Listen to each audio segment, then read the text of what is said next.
Hello friends, welcome back to మిషర్ పుట్లం channel. నేను మీ లొకేషన్ని. ముందుగా మన ఛానల్కి ఎవరైనా కొత్తగా వచ్చి ఉంటే వెంటనే మూవీ రివ్యూస్ కోసం లేదా వెబ్ సిరీస్ రివ్యూ కోసం లేదా వెబ్ సిరీస్ సెషన్స్ కోసం మన ఛానల్ అయితే సబ్స్క్రైబ్ చేయండి. ఈ రోజు వెబ్ సిరీస్ రివ్యూ వచ్చేసి హాట్‌స్టార్లో తెలుగులో 3 ఎపిసోడ్స్తో రిలీజ్ అయిన గోలీ సోడా రైజింగ్. సో ఈ 3 ఎపిసోడ్స్ చూసాక నా ఒపీనియన్ వచ్చేసి జస్ట్ ఓకే అంతే. అండ్ నాకైతే అంత ఎగ్జైటింగ్ ఫ్యాక్టర్ ఎక్కడ అనిపించలేదు.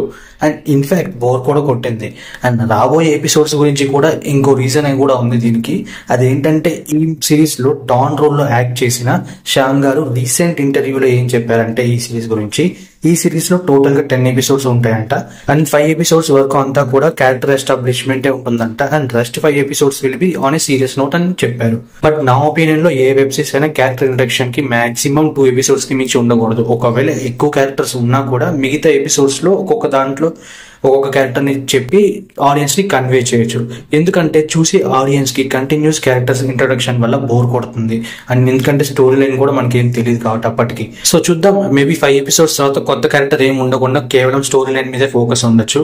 ఒకవేళ అలా ఉన్నా కూడా ఫస్ట్ 5 ఎపిసోడ్స్ కి జనాలు స్కిప్ చేస్తారు. సో ఈ టైప్ ఆఫ్ స్క్రీన్ ప్లే కూడా నాకు నచ్చదు. అండ్ స్టోరీ అంతా కూడా కోయంబేడ్ మార్కెట్ లోని ఆచి మెస్ లో పనిచేసే 4 అబ్బాయిలు వాళ్ళ ఐడెంటిటీని ఎస్టాబ్లిష్ చేసుకుందాం అనుకుంటారు. అలానే ప్యారలల్ గా నార్త్ చెన్నైలో అక్కడే ఉన్న రౌడీ క్యారెక్టర్ లో శామ్ అని ఇంకా వేరే డాన్స్ ఎస్టాబ్లిష్ అయ్యి ఉంటారు అప్పటికే. సో ఈ అబ్బాయిలకి అలానే రౌడీకి లింక్ ఏంటి అండ్ నెక్స్ట్ అప్కమింగ్ ఎపిసోడ్స్ ఎలా ఉండబోతున్నాయి అనేది తెలియాలంటే ఈ సిరీస్ చూడాల్సిందే. Overall re of the series వచ్చేసి రిలీజ్ అయిన 3 ఎపిసోడ్స్ అంతా కూడా జస్ట్ క్యారెక్టర్ ఎస్టాబ్లిష్మెంట్ కాబట్టి జస్ట్ బాగుంది. అండ్ కమింగ్ 10 ఎపిసోడ్స్ బోర్ కొట్టకుండా స్టోరీ లైన్ మీదనే ఫోకస్ పెట్టి సీరియస్ నోట్ లో తీసుకెళ్లి వాళ్ళు అనుకున్న యాక్షన్ డ్రామాని ఇంప్లిమెంట్ చేయగలిగితే డెఫినెట్లీ బాగుంటుందని నా ఒపీనియన్. సో మీరు కూడా సిరీస్ చూసాక మీకేమనిపించిందో please do comment. And thank you for watching.